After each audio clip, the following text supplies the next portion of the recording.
Buenas tardes a todos.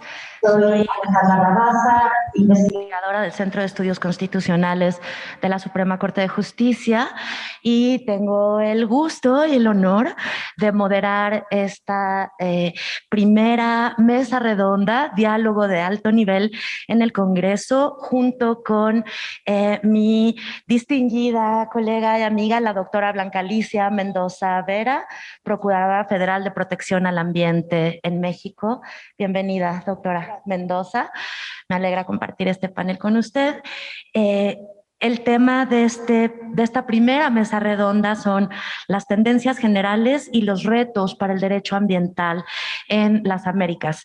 Un tema que no podría ser más importante y pertinente en esta década crítica, como lo escuchamos en las conferencias magistrales que precedieron esta mesa, entre los muchos pendientes y urgentes temas que tiene que enfrentar y resolver el derecho ambiental en esta década está cómo vamos a incorporar el enfoque de un planeta y una salud, hacia dónde tienen que ir los principios precautorio, el principio indubio pro natura para su instrumentación práctica. La ministra Norma Piña planteaba algunas preguntas, por ejemplo, como cuál es el desarrollo de los estándares de prueba que deben hacerse ahora efectivos para poder implementar en la práctica estos principios. Se hablaba también, el ministro Lorenzetti citaba al ministro Antonio Benjamin, cómo va a avanzar el sistema jurídico internacional y los sistemas internos para reconocer el impacto de la función ecológica de la propiedad en los derechos reales, las obligaciones propter rem. Uno de los grandes retos, ¿cómo hacemos para que ahora en este escenario de pandemia, donde podría haber una tentación de regresión en materia ambiental para privilegiar, por ejemplo, el desarrollo económico después de ahora en este escenario de posible reactivación, eso no ocurra? En fin, las tendencias generales y los retos para el derecho ambiental en las Américas, me atrevería a decir que es uno de los temas de los cuales depende el desarrollo, que si no es sustentable, pues no será. Entonces, celebro mucho estar en esta mesa y voy ya... el tiempo es muy corto, entonces sin más voy a permitirme presentar a nuestro primer participante el día de hoy, al ministro Antonio Herman Benjamin. El ministro Benjamin, que es miembro del Tribunal Superior de Justicia de Brasil, presidente de la Comisión Mundial de Derecho Ambiental, del Instituto Judicial Mundial del Ambiente, fue procurador adjunto general en Sao Paulo por 20 años, presidió el Instituto de Derecho para un Planeta Verde, es integrante del grupo de expertos sobre crímenes contra el medio ambiente del Secretariado General de la ONU. El ministro Benjamin no necesita presentación, un honor estar con usted. Adelante, ministro, por favor. Muchas gracias. Yo quería, bueno, yo voy a hablar en portugués. Eu queria inicialmente Quisiera inicialmente agradecer esta presentación hecha por la doctora Alejandra Rabasa, que es una muy querida amiga y alguien a quien admiro mucho por su trabajo, por su dedicación a este tema del derecho ambiental. Quisiera también agradecer a nuestra colega Blanca Alicia Mendoza, que es copresidente de este panel, y mis compañeros de panel, el ministro Sergio Muñoz, un amigo muy querido, expresidente de la Suprema Corte de Chile, mi amiga Andrea Brusco, que es jefe del PNUMA en tema de derecho ambiental para América Latina y el Caribe, y otro muy querido amigo, el profesor Néstor Cafferata de Argentina. Mi tema, como el de todos los compañeros, es tocar las perspectivas y desafíos del derecho ambiental en las Américas. Quiero hacer una observación inicial. Voy a enfocarme en América Latina, Esto porque otros compañeros del panel anterior, en particular el profesor Nicholas Robinson, ya le dedicaron mayor atención a los Estados Unidos, así como lo hizo el profesor Nicholas Breiner en su introducción del día de hoy. La segunda observación es que el panel anterior, que fue dirigido por los doctores Sheila Beth y Jorge Cayo, también dos grandes amigos míos, amigos de mucho tiempo, ya incluyeron muchos de los puntos que sería importante considerar en mi presentación del día de hoy. Me parece que ya preparó el terreno para nuestro panel en general. Voy a dividir mi intervención en 4 partes. La primera será una breve perspectiva del pasado, una mirada al pasado reciente. Y en segundo lugar, una mirada muy breve al presente y siempre considerando esta perspectiva de poder analizar los desafíos. Y tercero, una mirada breve a los retos del futuro próximo, del futuro cercano, y también finalmente algunas cuestiones jurídicas específicas que me parece que son más relevantes. Y si examinamos el pasado reciente en el derecho ambiental de nuestra región, como ya lo señaló el profesor Ricardo Lorenzetti, comprobaremos que hay una serie de características que deben identificarse para poder comprender mejor el derecho ambiental que tenemos el día de hoy y tal vez incluso el derecho ambiental del futuro cercano. En el pasado reciente, no contábamos con la protección del medio ambiente en sí. Lo que teníamos era la protección jurídica de los elementos del medio ambiente. La flora, la fauna, el agua, por mencionar tan solo 3 de estas. Y cada una de estas áreas con una legislación propia. En segundo lugar,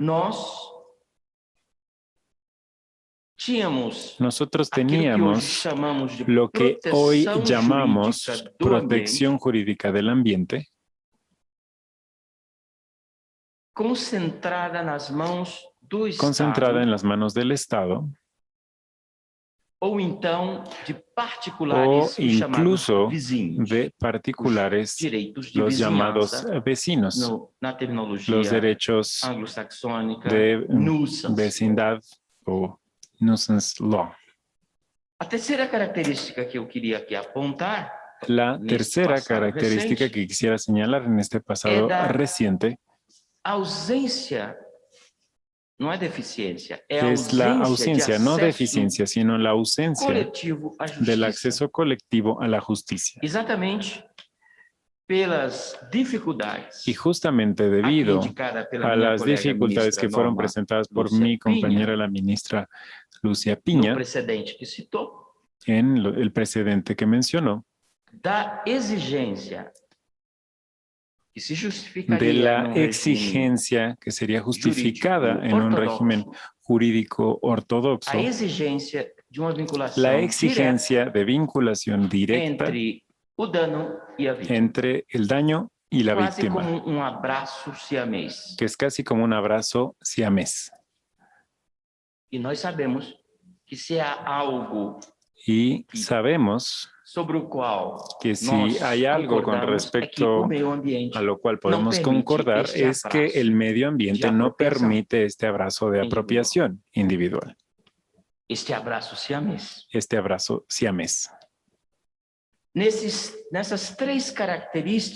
en estas 3 características identificaremos no solo normas jurídicas, las normas despreparadas jurídicas para que no están preparadas para la nueva realidad crisis ambiental, sino que también identificaremos, olhando para os juízes, mirando a los jueces, una de que os concepción, un concepto de que los jueces no eran actores do enfrentamento da crise ambiental. Del enfrentamiento de la crisis ambiental. Algo que también fue referido Algo que también fue mencionado por el profesor Ricardo Lorenzetti. Ahora, o presente. Y ahora el presente. ¿Qué nós temos? ¿Qué tenemos? Nós temos hoje Tenemos el día de hoy un sistema jurídico robusto que reconoce o meio ambiente, que reconoce al medio ambiente en sí como una nueva categoría jurídica, o por decirlo de una mejor manera, una nueva categoría de bien jurídico. Esta transformación extraordinaria, quizás la más importante realizada por el derecho ambiental, normalmente pasa desapercibida. No nos damos cuenta de que la transformación más importante que llevó a cabo el derecho ambiental fue la creación de una nueva categoría jurídica que va más allá de los elementos individuales para poder constituir una entidad autónoma holística a la cual llamamos medio ambiente.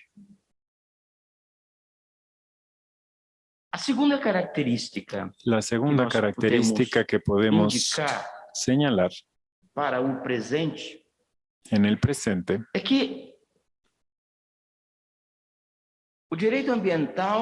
es que el derecho ambiental a partir se forma a partir del reconocimiento de un nuevo bien jurídico, pero también del reconocimiento de nuevos derechos sustantivos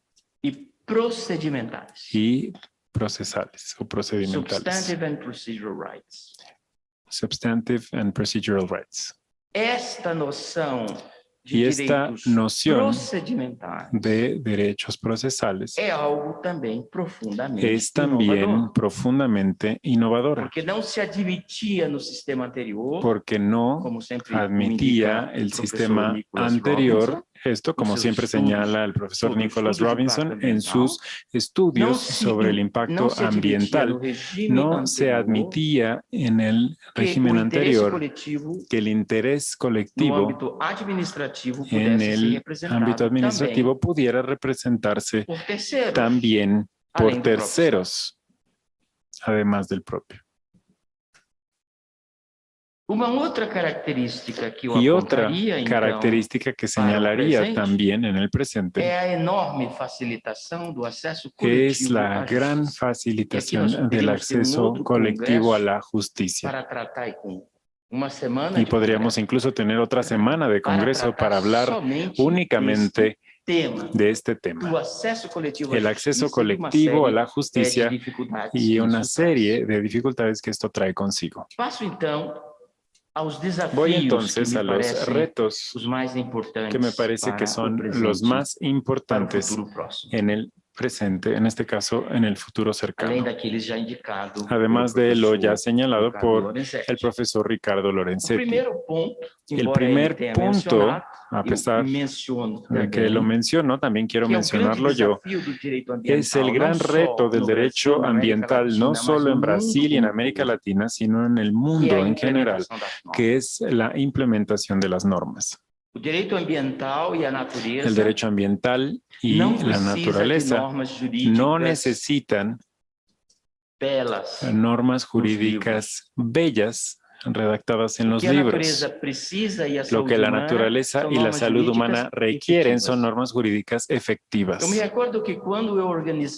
Y puedo recordar que cuando organicé en Brasil hace unos 30 años el primer evento sobre environmental enforcement, El primer descubrimiento que hizo es que no teníamos en nuestra lengua, ni en español ni en portugués, el vocablo que pudiera traducir enforcement y ni siquiera compliance tenía un vocablo propio, porque nuestro derecho está formado desde una perspectiva continental europea de que las normas deben ser bellas. Si se van a aplicar o no, eso no es problema del legislador ni del juez. Y esto claramente es una percepción que no se adapta a la realidad que tenemos. Y yo me tomé algunos años, tardé años en dar una terminología correcta que se adopta y se abarca en Brasil. El segundo reto ni siquiera lo voy a tratar porque ya también fue mencionado en el panel anterior, que es el riesgo permanente de un retroceso. Y felizmente en nuestro país, en nuestros países, y yo me siento cómodo de decirlo, en México, porque nuestra cultura es una sola. Desde el Río Bravo hasta la Patagonia podemos hablar idiomas diferentes, pero la cultura es la misma. En nuestros países, la buena ley es aquella que no se aplica. En especial si es una ley que protege a los más vulnerables y a los bienes colectivos, distinto de las leyes que protegen los intereses de la propiedad y del contrato, porque esas leyes sí requieren tener efectividad. Mientras tanto, las demás van a ser buenas mientras no se apliquen. Y en el momento en que una ley ambiental comienza a aplicarse, en este momento se transforma en una ley de modé, contraria al interés nacional, una ley pasada de moda, contraria al Congreso, y más que todo lo demás, una ley contraria a los intereses del pueblo. Es un absurdo. Vivimos, por lo tanto, bajo un riesgo permanente de retroceso y de allí surge la importancia del principio de prohibición de retroceso en el derecho ambiental. Y quisiera cerrar dentro de mi tiempo citando tan solo algunas cuestiones jurídicas que son un poco más candentes y más complejas que tenemos que enfrentar. Aquí una que ya mencionó mi compañera la ministra Norma Lúcia Piña y el ministro Alfredo Gutiérrez con respecto al estatus jurídico de la naturaleza. Estamos empezando apenas a hacer la tarea en esta materia y el papel de esta Corte es esencial porque fue esta Corte y fue México el que nos dio la función social de la propiedad, no fue la Constitución de Weimar. La Constitución de Weimar vino muchos años después, fue la Constitución mexicana de inicios del siglo. Y cada vez que hablamos, como lo hizo el profesor Guillermi, de la función ecológica de la propiedad, estamos haciendo una reverencia a los mexicanos y a la Constitución mexicana, porque fue esta la que nos dio, repito, la función social de la propiedad. Y permítanme entonces mencionar un tema que el día de hoy no ha sido tratado, que es el de la posibilidad o no de prescripción, Statute of Limitations, del daño ambiental. Y esta materia también está pacificada en la Corte Constitucional y en mi Corte en Brasil. La imprescriptibilidad del daño ambiental. Por diversos motivos. En primer lugar, porque los titulares del medio ambiente no somos solo nosotros, también son las futuras generaciones. Y la prescripción sabemos que lo queramos o no, aunque digan que no los autores clásicos, es una sanción, es un castigo por no actuar. Pero ¿cómo pueden las futuras generaciones actuar si no se encuentran aquí? Además, el daño ambiental por lo general tiene una característica permanente, es decir, se renueva en cada momento, algo que en el derecho penal recibe justamente esta clasificación de crímenes permanentes. Este es un tema que yo trago. Y este es un tema que les traigo y que necesitamos debatir, aunque desgraciadamente no me queda más tiempo. Les agradezco mucho esta invitación, les agradezco la hospitalidad de mis compañeros y amigos mexicanos y les agradezco a todos los que me escucharon. Muchas gracias. Muchísimas gracias a usted, ministro Antonio Benjamín. Como siempre decimos nosotros y cada vez que tengo el gusto de escucharlo, vuelvo a pensar, usted es una fuerza de la naturaleza. Muchas gracias por estas reflexiones importantes. Creo que el tema de la imprescriptibilidad es fundamental. Y me alegra mucho también que tenemos en esta mesa con nosotros al ministro Sergio Muñoz de la Corte Suprema de Chile, y daré la palabra a mi colega. Gracias, muy amables. Decía yo que para mí es un privilegio estar aquí. Saludo con gusto a los señores ministros y bueno, pues simplemente comentar que es un gran honor presentar al ministro Sergio Muñoz Gajardo. ¿Por qué? Porque los jueces son los que dicen el derecho. Y en nuestro país, como bien decía la señora ministra Piña, en mi país, en México, ha sido la Suprema Corte de Justicia de la Nación, nuestro Tribunal Constitucional, el que ha debido iniciar la creación y la construcción de la teoría constitucional del medio ambiente. El derecho ambiental en nuestro país ha permanecido relativamente joven y creo que debemos hacer muchísimos esfuerzos, siguiendo desde luego y cumpliendo, como bien ha dicho también la señora ministra, los fallos de la Suprema Corte de Justicia de la Nación. Nos tenemos fallos importantísimos, unos muy recientes que son verdaderamente trascendentales. Aquel que se acaba de dictar el año anterior respecto del derrame en el río Sonora, un derrame de cobre acidulado que causó daños en alrededor de 10 municipios del estado de Sonora de México y que recorrió más de 200 kilómetros. La Suprema Corte de Justicia de la Nación nos ha ordenado como autoridades ambientales abrir el tema, abrir el expediente. ¿Para qué? Para continuar con que siga siendo el centro de la cuestión ambiental, por supuesto el ambiente, pero también para responder en cuanto al cumplimiento o al respeto a los derechos humanos de la gente. Entonces, para mí, no saben qué placer es estarlos escuchando, estar aprendiendo. Y bueno, pues un gusto enorme presentar al señor ministro Sergio Muñoz Gajardo, porque como se conoce y se sabe, pues él ha emitido criterios emblemáticos en materia ambiental. Y bueno, en materia de justicia ambiental, en materia de desarrollo sustentable y sobre todo tratándose de la protección al ambiente, lo que ha dado lugar a que sea un juez ampliamente reconocido en su país y por supuesto en el concierto iberoamericano. Es miembro fundador del Instituto Judicial del Medio Ambiente Mundial, independientemente de que es ministro titular de la Corte Suprema de Justicia de Chile, de la que también fue presidente. Muchas gracias y bueno, pues le cedo la palabra al señor ministro Muñoz Gajardo. Gracias otra vez.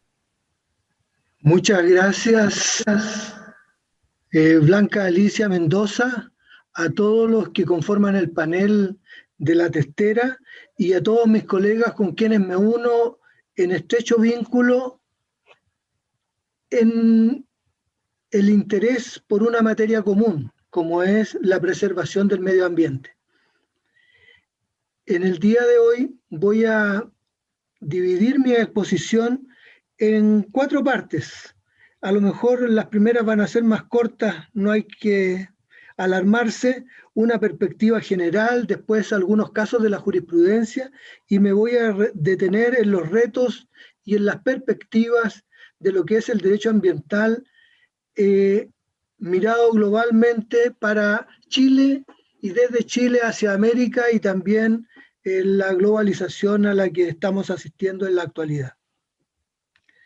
Voy a compartir pantalla en una presentación que me va a guiar en algunos aspectos y Ahí estamos. ¿Qué es lo que en este momento podemos presentar? El panorama actual. Ya hacían alusión otros intervinientes de este seminario y esta conversación, que los tratados internacionales han creado un derecho ambiental ampliamente conocido, que también con un derecho suave ha venido a ser complementado o en algunas ocasiones antecedido por declaraciones de notable trascendencia, como es la declaración de Río y la de Río +20. Esto ha dado pie que se han integrado estos principios en la legislación local, dado que se ha incorporado, muy felizmente, la distinción en los tratados autoejecutables y no autoejecutables, que ha llevado a que, de alguna manera, reiteremos en la legislación local lo que ya había sido recogido en los tratados internacionales. Por eso es que tenemos una legislación general, pero también se ha llegado a una legislación especial del ambiente, en que se reglamenta lo que es lo nuestro, específico, ya reconocido, como decía Antonio, ya no como cosas aisladas, sino que como un bien jurídico específico en sí mismo. Y por eso es que este derecho ambiental ha llevado a el establecimiento de una autoridad ambiental, que generalmente está reconocida como una autoridad ambiental administrativa, pero no hay que dejar de lado lo que es también la autoridad que lleva a la sociedad a impulsarse por sí misma, porque todos están interesados en esto. Pero lo anterior ha dado pie a que se cree una jurisdicción especial, una jurisdicción ambiental, que le ha dado nuevos bríos a lo que es el derecho ambiental. Y en este sentido hemos asistido a distintos aspectos que están relacionados con la jurisprudencia. Yo voy a enunciar rápidamente algunos, que va a quedar en la presentación con la indicación incluso de la sentencia a que estoy aludiendo para la consulta eventual que pueda realizarse. Tenemos, por ejemplo, la jurisprudencia en nuestro país relativa a los humedales, que ha llevado a una discusión en nuestro país que está relacionada si para que un humedal sea protegido debe estar en la lista oficial de los humedales. Y la Corte Suprema ha establecido que no es necesario que esto se produzca porque los humedales, como una muestra exquisita de lo que es la naturaleza, debe tener una necesaria protección individualmente, sea que esté en una reglamentación oficial o no. Posteriormente tenemos los glaciares, que ha ocurrido lo mismo. Hay un listado de los glaciares de Chile y hay algunos que están reconocidos y otros que no están reconocidos, no obstante que a todos se les reconoce como glaciares. Y en este mismo sentido, la Corte Suprema ha establecido que no es necesario que estén en unas listas especiales para los efectos de proceder a su protección como recurso natural, y que no es un recurso o reserva hídrica, sino que es específicamente un monumento de la naturaleza, y por lo tanto así debe ser preservado. Después tenemos campos dunares, que ha ocurrido lo mismo, que hay que protegerlos en sus aspectos específicos, pero también en su entorno, por cuanto forman parte del valor natural y el patrimonio cultural de Chile. También y lo digo por lo que pueda parecer insignificante de la especie a la que se protege, porque hay un gaviotín chico en Chile, hay un chungungo y hay otras especies que son minúsculas si se miran y también reducidas en número, pero todas ellas necesitan, requieren y de alguna manera llaman a ser protegidas, y también se les ha protegido, con lo cual estamos protegiendo la naturaleza. Después, pero esta protección de la naturaleza no queda en un aspecto de la naturaleza propiamente tal, en su expresión más simple y también simbólica, sino que también en lo que se refiere ya en lo que es la protección del desarrollo social por la construcción de zonas típicas y que de alguna manera requieren la protección del medio ambiente que vamos creando las sociedades humanas. Tenemos también que es un problema fundamental lo que es la contaminación, cómo ha ido avanzando en nuestro país y en todos los hemisferios, cómo reaccionamos en contra de esto. Pero no solo la contaminación atmosférica, sino que también la contaminación de las aguas y otras clases de contaminación. Y por eso es que se ha ido requiriendo a la autoridad, incluso en una sentencia que yo diría que todas las autoridades pueden actuar conforme a sus competencias y hacerlo extraordinariamente bien. Pero si el problema persiste, la jurisdicción les señaló que debían coordinarse todas ellas en conjunto para ponerle término a la situación de crisis o a la situación de la contaminación en una zona específica. Después tenemos ciertas zonas protegidas que son en Chile denominadas santuarios de la naturaleza, que requieren también de la mirada especial y tienen que estar protegidas por el sistema que se ha creado en Chile, que se denomina Sistema de Evaluación de Impacto Ambiental. Pero no solamente deben estar comprometidos los aspectos que ya majaderamente hemos repetido y que de alguna manera nadie hoy día pone en duda, sino que hay aspectos que están relacionados con el cambio climático y con la instauración de las más modernas tecnologías para precisar cuál es la afectación que se está produciendo en el ambiente. Y aquí llegamos a uno de los últimos aspectos que toco en relación a lo que es la jurisprudencia, que están los planes de cumplimiento como incentivo para el cumplimiento de las autorizaciones medioambientales de los proyectos de inversión como han sido dados originalmente. Creemos que eso es relevante, pero también vamos a poner un acento de duda en lo que viene a continuación. Y aquí empezamos con el tercer tema. ¿Cuáles son las tendencias? ¿Qué es lo que podemos avisorar? ¿Qué es lo que está ocurriendo?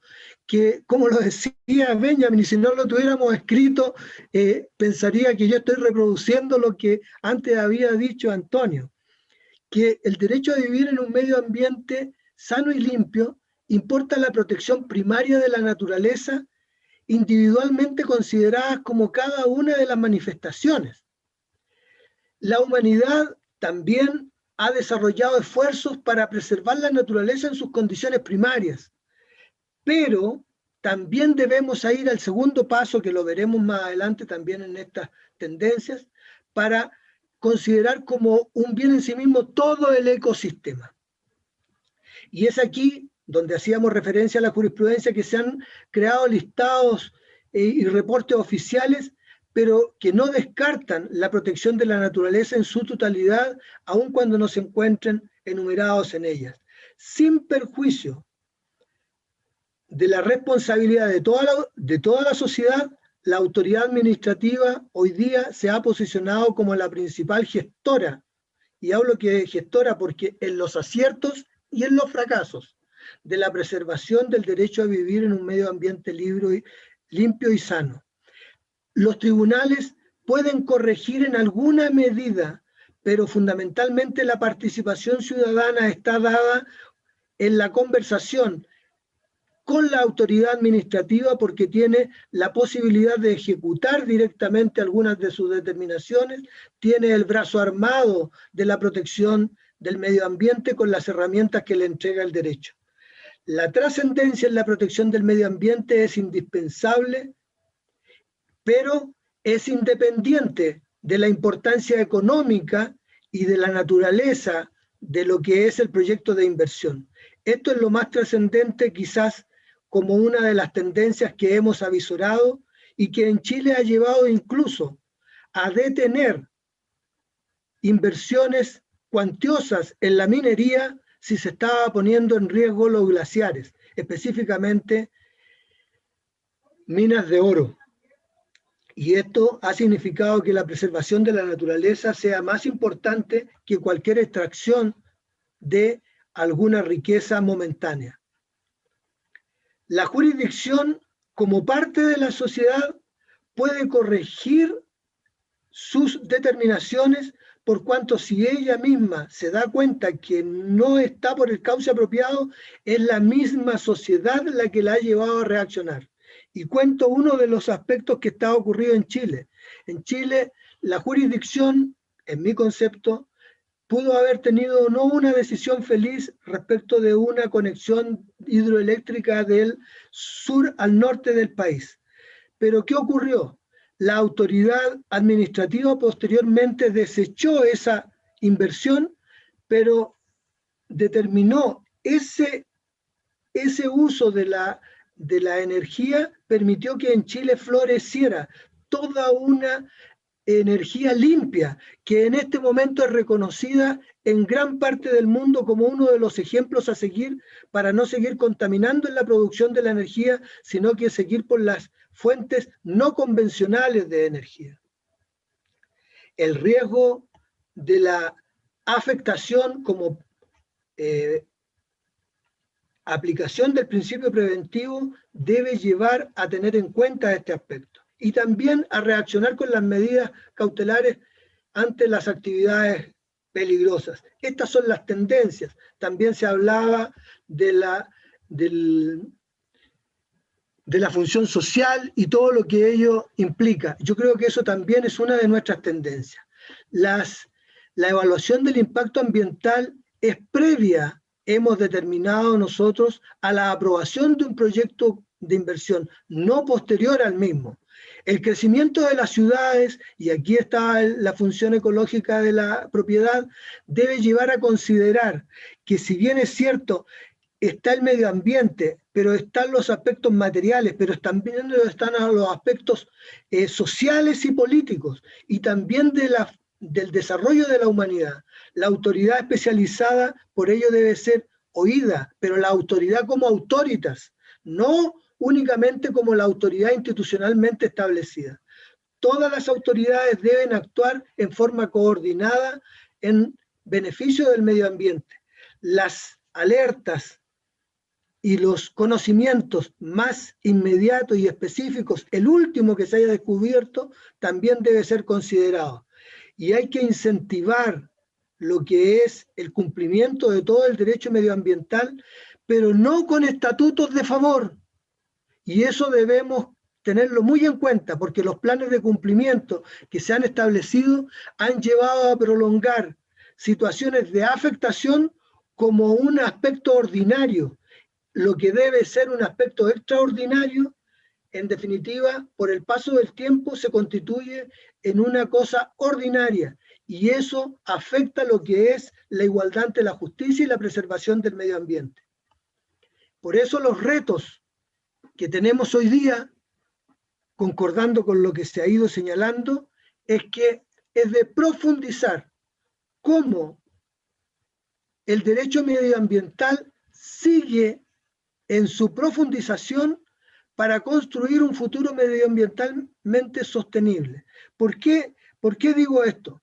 Porque creo que hay muchas definiciones generales ya dadas, pero debemos llegar a establecer que el medio ambiente ya permea todo el quehacer de la sociedad y podemos hablar de una industria medioambientalmente desarrollada, una minería socialmente desarrollada, un quehacer en las ciudades, un crecimiento medioambientalmente sostenible en todo, así como también creo que esto es lo mismo que ha ocurrido en el derecho con la constitucionalización de todos los derechos, así como hablamos de la constitucionalización del derecho civil, la constitucionalización del derecho penal, nosotros debemos hablar igualmente de lo que es que medioambientalmente debemos permear al derecho civil, al derecho penal, al derecho laboral, a todos los derechos.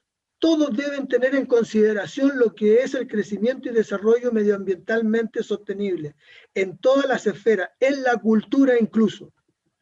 El equilibrio entre el desarrollo económico y el respeto del medio ambiente es posible, pero esto con mayor responsabilidad y compromiso, teniendo en cuenta que nunca podrá ser supeditado el medio ambiente al desarrollo económico, sino que totalmente al revés. Es el desarrollo económico el que queda supeditado a la protección del medio ambiente. Eso tenemos que decirlo fuerte y claro, para que nadie se equivoque. Y esto con metas de corto, mediano y largo plazo.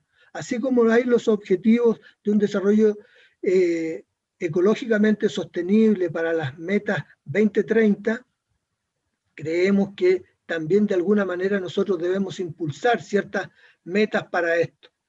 Como parte integrante de los derechos fundamentales, el derecho a vivir en un medio ambiente libre y sano, ya no es posible, y esto hay que remarcarlo, que nosotros nos mantengamos neutrales ante la preservación de la naturaleza y el medio ambiente.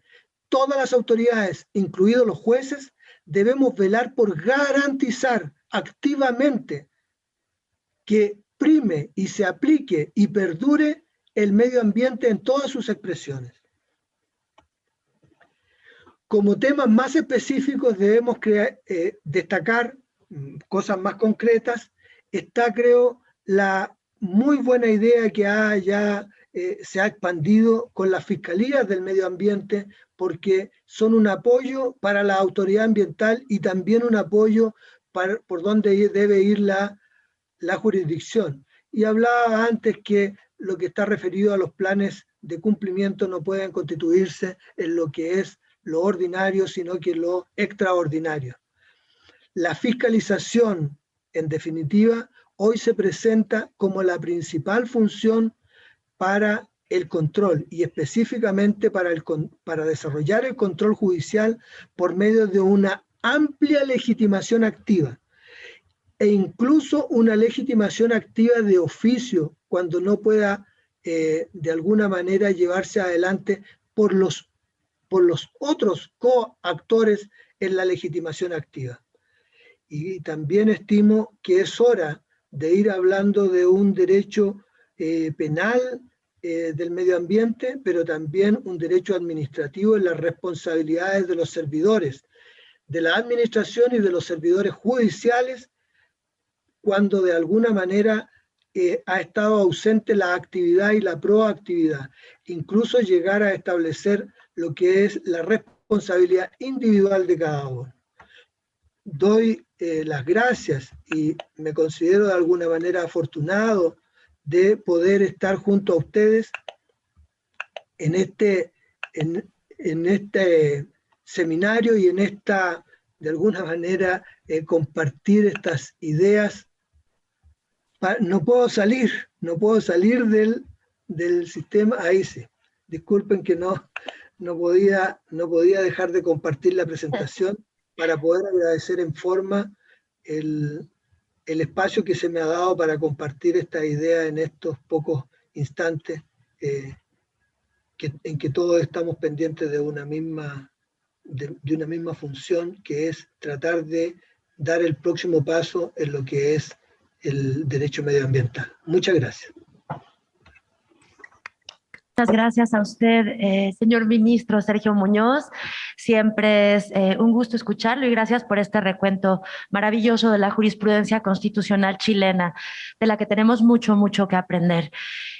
Voy a pasar ahora la palabra a nuestra siguiente participante, la maestra Andrea Brusco.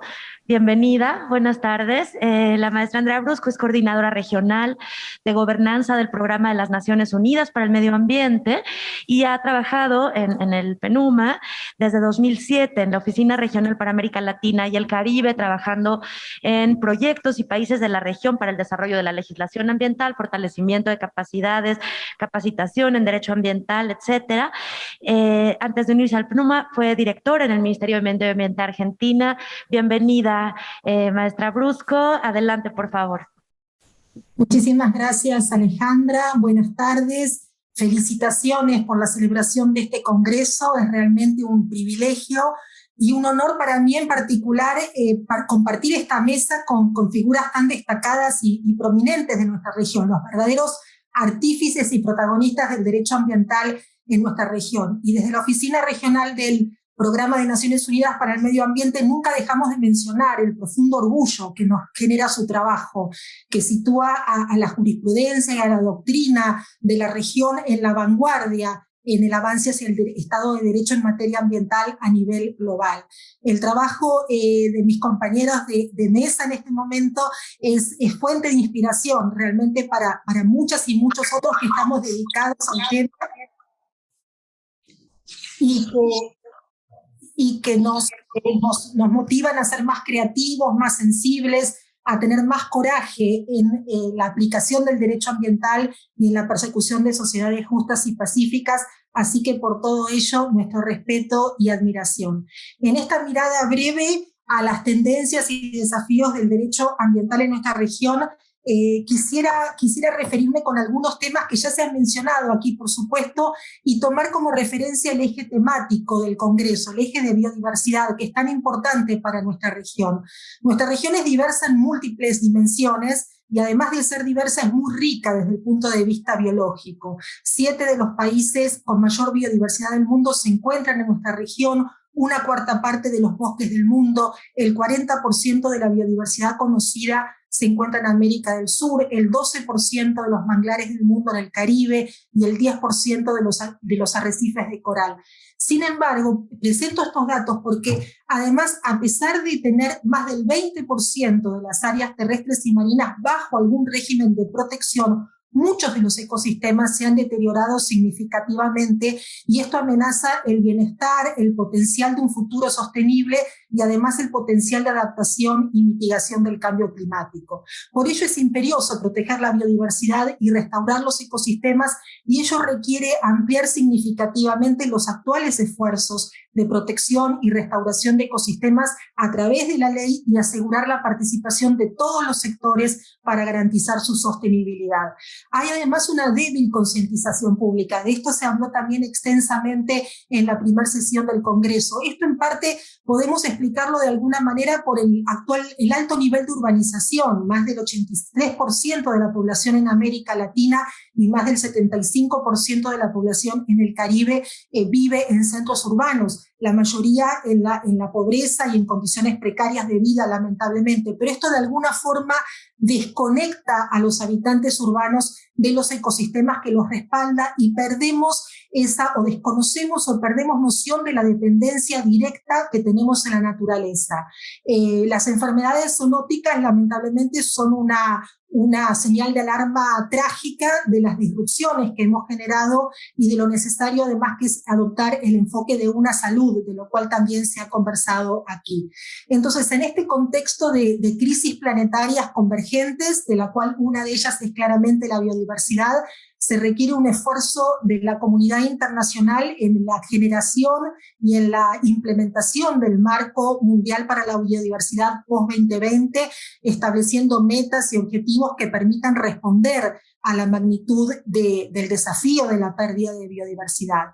Entonces, frente a ello, ¿qué herramientas nos brinda el derecho ambiental para que los ecosistemas de la región se protejan y se recuperen, en particular aquellos ecosistemas que son esenciales para la sostenibilidad social, económica, ambiental a largo plazo y para el bienestar de la región? Y también brevemente algunos de los desafíos que persisten. Sabemos que el derecho ambiental en la región tiene una identidad común, es un derecho de alcance constitucional y recoge el paradigma antropocéntrico de la Declaración de Estocolmo y de Río de Janeiro del año 92. Hace 50 años el hombre como centro de las preocupaciones y hoy el derecho humano a un medio ambiente sano, saludable, equilibrado, con el correlativo deber de todos de preservarlo. Esto no es común a nivel internacional, no hay aún un reconocimiento universal del derecho humano a un medio ambiente sano, y fíjense que a nivel regional, en el año 1988, la región de las Américas fue la primera región que incorporó el derecho a un medio ambiente sano en un instrumento internacional vinculante con la adopción del protocolo de San Salvador. Y más recientemente también, y no podemos dejar de mencionarlo, el Acuerdo de Escazú sobre acceso a la información, participación pública y acceso a la justicia ambiental, que tiene en su eje la protección y la implementación de los derechos de acceso, información, participación y justicia, pero también el derecho a un medio ambiente sano y que ya está vigente en 12 países de la región.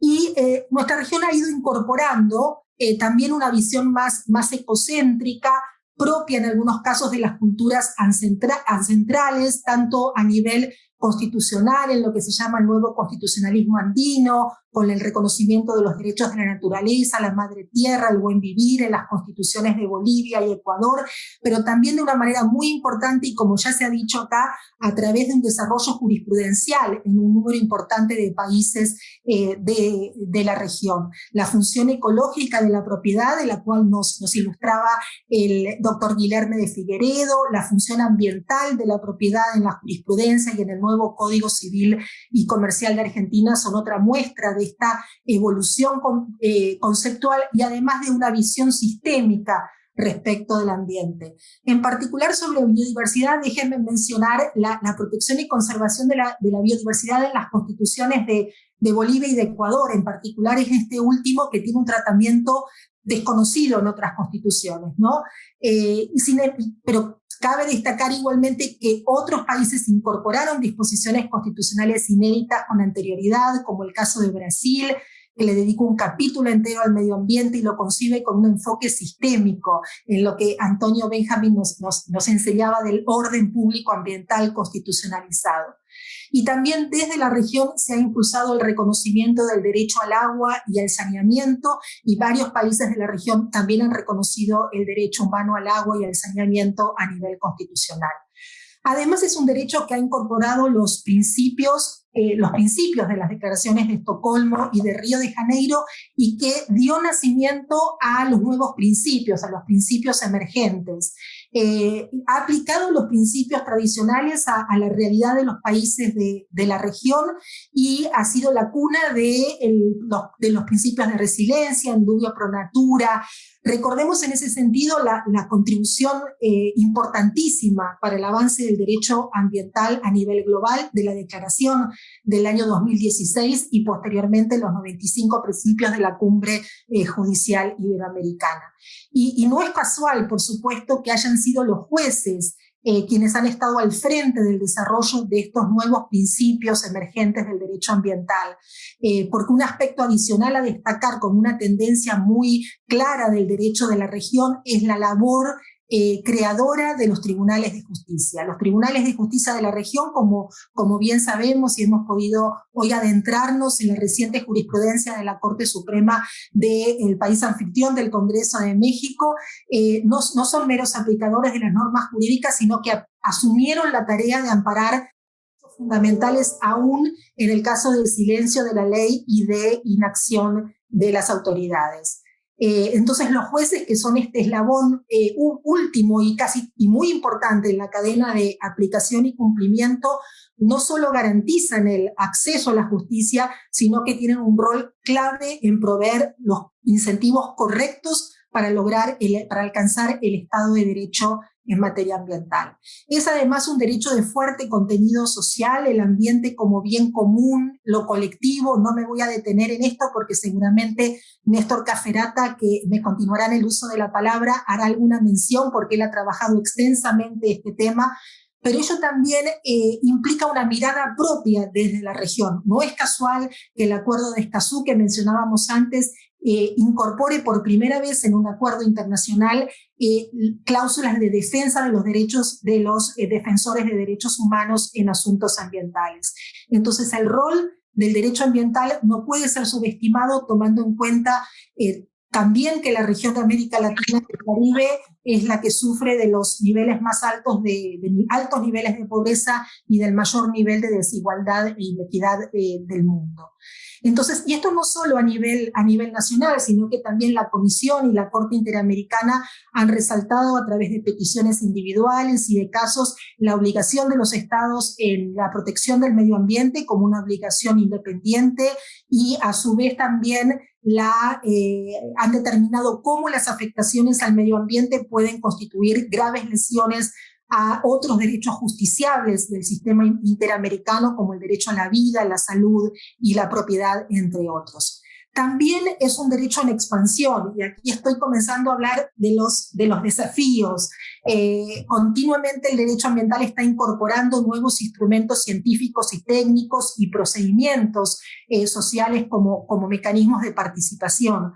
Y en ese sentido, por ejemplo, recordemos que la evaluación de impacto ambiental, que ya está incorporada plenamente a la infraestructura jurídica de la región como mecanismo obligatorio antes de la concesión de permisos y licencias, esto nos enseñaba Sergio Muñoz recién respecto de la situación en Chile, fue introducida internacionalmente para los impactos en la biodiversidad en el convenio sobre la diversidad biológica.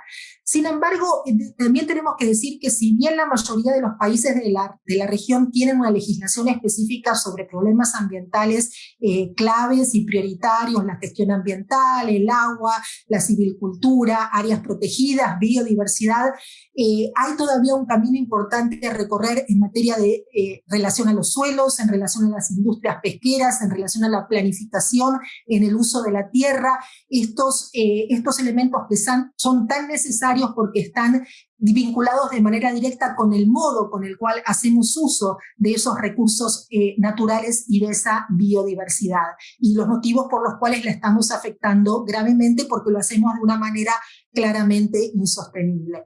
Y pocos países también tienen mecanismos legislativos y de política que hacen referencia a la restauración de ecosistemas o a una clase más amplia de actividades de restauración. Brasil lo tiene en su Constitución Federal, pero no encontramos países que hayan desarrollado in extenso regulaciones vinculadas con la restauración de ecosistemas.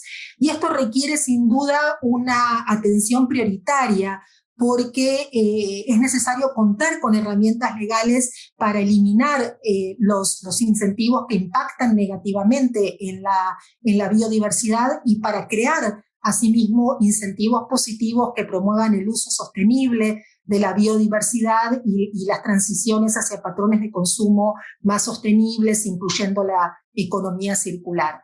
Y como estamos hablando de desafíos, sin duda no podemos dejar de mencionar lo relativo a la implementación, ¿no? Cómo aplicar esa malla de principios, normas, reglas, esas leyes bonitas a las que hacía referencia Antonio Benjamin, algunas no tan bonitas, pero las leyes bonitas que tenemos, que los países han venido construyendo desde los años 70 y 80 del siglo pasado, pero cómo aplicarlas con una mirada que comprenda la visión actual en los nuevos paradigmas en materia ambiental es un desafío importante, y por ello la creación de capacidades, la generación de una cultura del cumplimiento, la concientización pública, el reforzamiento y la mejor coordinación institucional son muy importantes, así como, por supuesto, la facilitación del acceso a la información, la participación pública y el acceso a la justicia ambiental. Y fortalecer la aplicación y cumplimiento es más importante que nunca en estos momentos, porque tenemos que asegurar que la recuperación frente a la crisis económica y sanitaria sea sostenible y tenga un fuerte enfoque de respeto a la biodiversidad y sus vínculos con el cambio climático. Finalmente, para concluir, quisiera hacer una referencia muy breve a los delitos ambientales. Obviamente sabemos que el derecho penal es un derecho de último resorte, porque el paradigma mismo del derecho ambiental es la prevención, la precaución, la evitación del daño y encaminar las sociedades hacia formas de desarrollo sostenibles. Pero tenemos que también tomar en cuenta que en el escenario actual muchas formas de delincuencia ambiental son graves, organizadas y transnacionales. Es la cuarta economía ilegal más grande del mundo y crece de manera más rápida incluso que la economía legal, entonces es un problema también de seguridad global.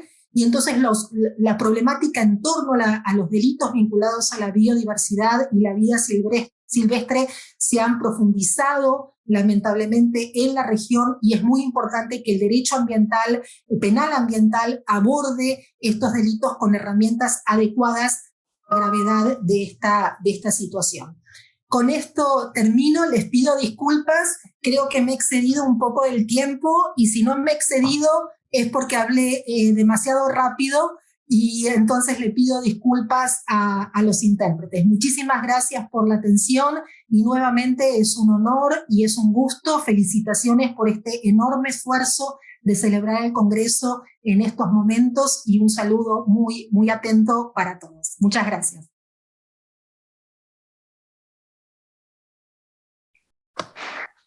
Muchísimas gracias, Andrea Brusco. Un excelente y magnífico recorrido por todas las figuras y cuestiones ambientales en Latinoamérica. Y bueno, pues los retos, es cierto, son inmensos. Y pues que sin más quisiera dar la palabra a Néstor Caferata, que es abogado argentino especializado en Derecho del Medio Ambiente, pero igualmente se desempeña como secretario letrado y director de la Oficina Ambiental de la Corte Suprema de Justicia de la Nación. Lleva, desde mi punto de vista, la consideración de que la academia y la práctica implican la existencia de un pensamiento reflexivo profundo que da grandes aportaciones al campo del derecho y en el caso del derecho ambiental, pues evidentemente esto no es la excepción. Sin más, doy la palabra a Néstor Caferata. Muchas gracias. Buenas tardes, para mí es un placer estar compartiendo con ustedes este seminario. Les ruego que me pidan, les ruego mil disculpas, pero evidentemente estoy con una conexión de internet muy, muy débil. Yo me voy a referir al derecho ambiental latinoamericano y caribeño para caracterizar o identificar algunos datos comunes de la región desde el punto de vista de la especialidad. El derecho ambiental latinoamericano y caribeño tiene una identidad propia. En primer lugar, es un derecho fuertemente tuitivo o protectorio. Es un derecho de base constitucional. Es sabido o es conocido el constitucionalismo verde de la región y el constitucionalismo andino de Bolivia, de Ecuador, de Venezuela, que reconoce como sujeto de derecho a la Pachamama, la madre tierra o la naturaleza.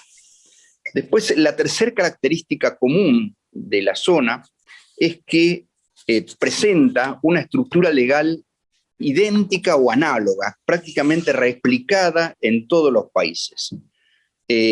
Casi todos los países tienen una ley general del ambiente, una ley de base o una ley orgánica, con la particularidad que a partir del siglo XXI, las leyes marco de la región introducen principios de derecho ambiental. Un ejemplo típico es la ley 25675 del año 2002, Ley General del Ambiente de la Argentina, la ley 28611, Ley General del Ambiente del Perú, la ley 300, la ley, marco de la madre tierra y del derecho del buen vivir de Bolivia, la ley 71 de Bolivia, la ley 17283 de Uruguay, contienen principios de derecho ambiental.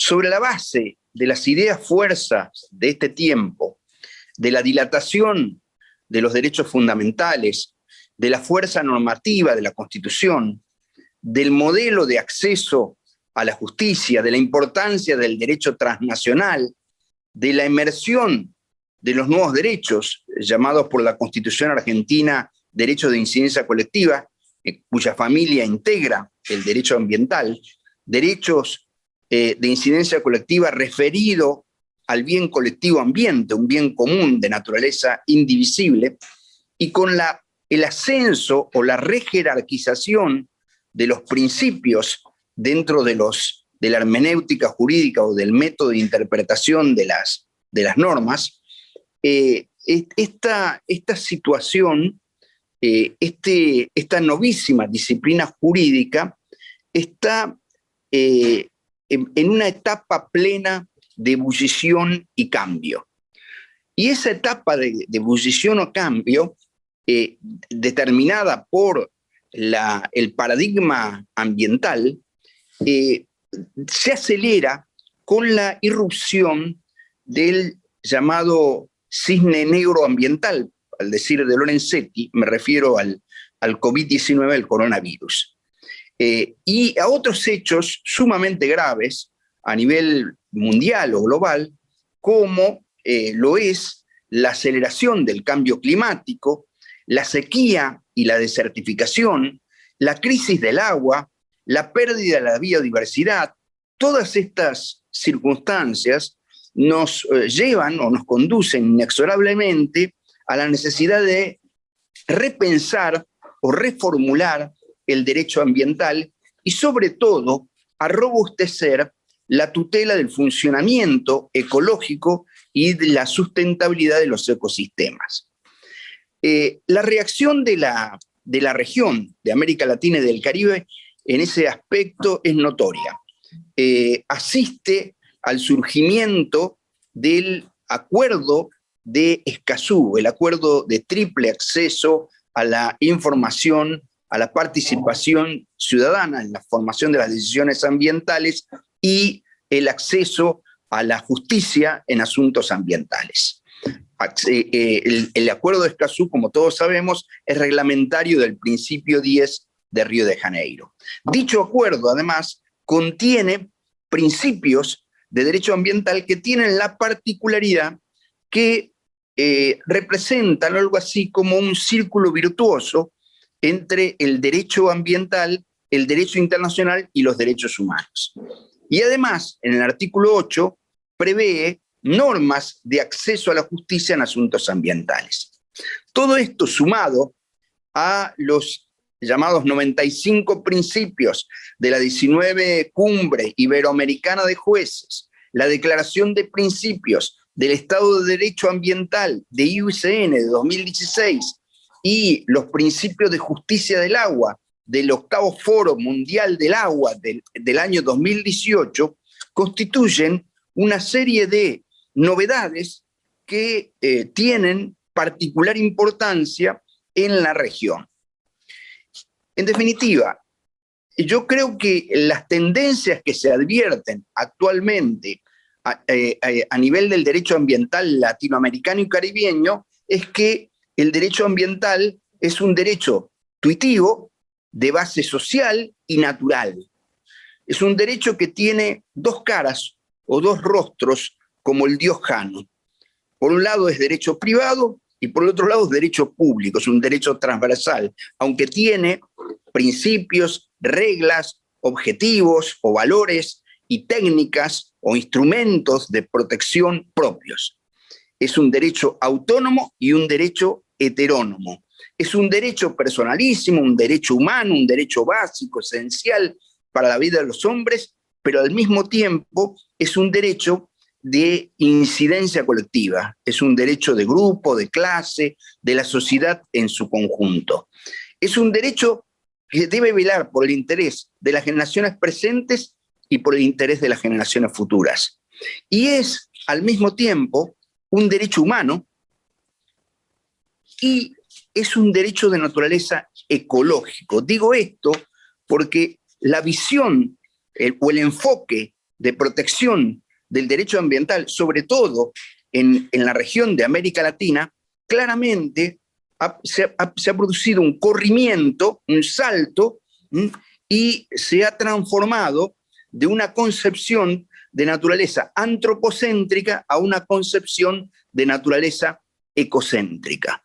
Este corrimiento hace que el carácter dual o bifronte del derecho ambiental aparezca de manera más definida en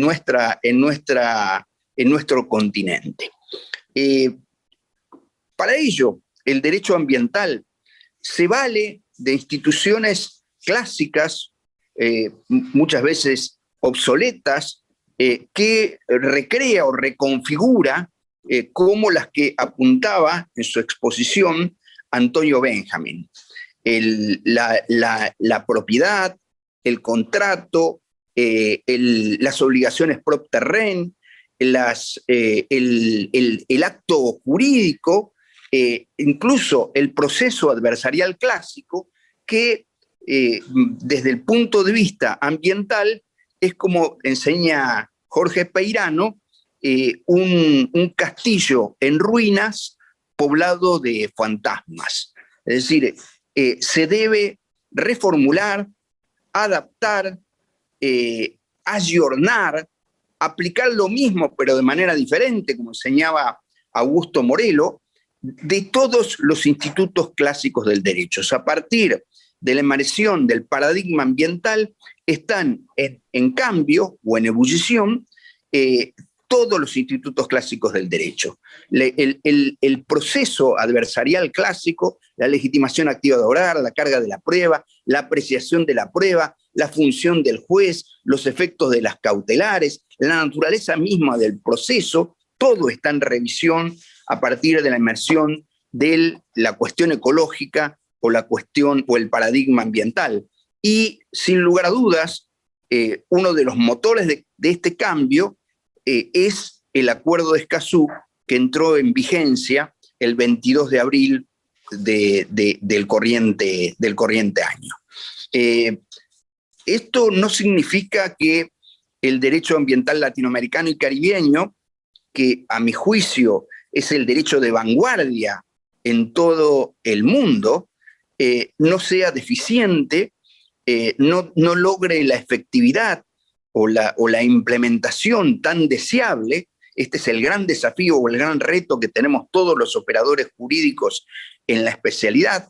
¿Cómo hacemos para tornar ejecutorio o efectivos todos estos derechos, estos nuevos derechos en materia ambiental? Pero yo, digamos, rescato una serie de circunstancias que considero sumamente positivas. Una de ellas es el Acuerdo de Escazú. Otro es esta idea de reconfigurar instituciones clásicas del derecho que se transforman en instituciones útiles para la defensa del medio ambiente, como por ejemplo una de ellas que aparece en el Código Civil y Comercial argentino, me refiero al abuso del derecho, con un formato muy especial como es el abuso del derecho contra el medio ambiente, o como lo llama Gonzalo Soso, el ecoabuso.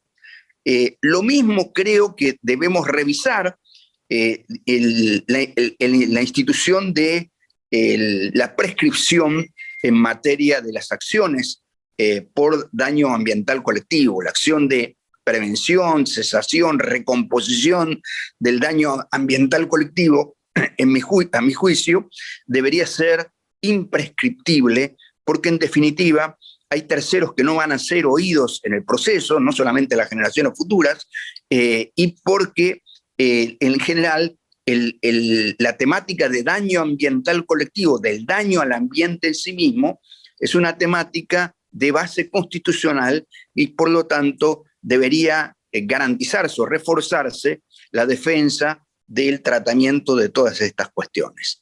La jurisprudencia de la Corte Interamericana de Derechos Humanos, con la opinión consultiva número 23 del año 17 en Colombia, o en la sentencia Laca-Honjac, en la que se condena al Estado argentino en relación a una comunidad originaria y respecto del derecho humano al agua y del derecho ambiental, es un ejemplo más, junto con la jurisprudencia de vanguardia de la Corte de México, por ejemplo, en el caso Parque Ecológico Centenario, en Bahía del Carpintero, Tampico, de la Corte colombiana, los casos del oso de anteojos, Chucho, del río Atratos, de la Amazonía, o de la Corte argentina, o de la Corte del Brasil, de la Corte del Perú, de la Corte chilena. Tenemos sentencias realmente plausibles y de avanzada en materia ambiental en la región, y eso me lleva a mí a concluir que todo esto nos advierte de la existencia de un derecho más alto, dotado de fuerza vinculante, incluso para el legislador, cuya unidad radica en un conjunto de principios y valores. Con el neoconstitucionalismo, con el giro ecológico del derecho privado, con la doctrina del Dritt Wirkung, en fin, con todos estos fenómenos que actualmente avanzan sobre un cambio en el derecho en general, un cambio de la cultura jurídica, yo quiero ser optimista y espero que sigamos avanzando en el necesario camino de la transformación del derecho ambiental para darle respuesta a las generaciones actuales y a las generaciones venideras. Bueno, muchísimas gracias por su atención y discúlpenme tantas dificultades de conexión. No sé si estuve dentro del horario. Perdónenme si me excedí. Muchísimas gracias, doctor Néstor Cafferata. Siempre es un gusto escucharlo, aprendemos mucho. Gracias por esta hoja de ruta tan importante de los retos que tendrá que enfrentar el derecho ambiental en la siguiente década. Con esto terminamos esta mesa, esta primera mesa redonda, diálogo de alto nivel en el Congreso Interamericano.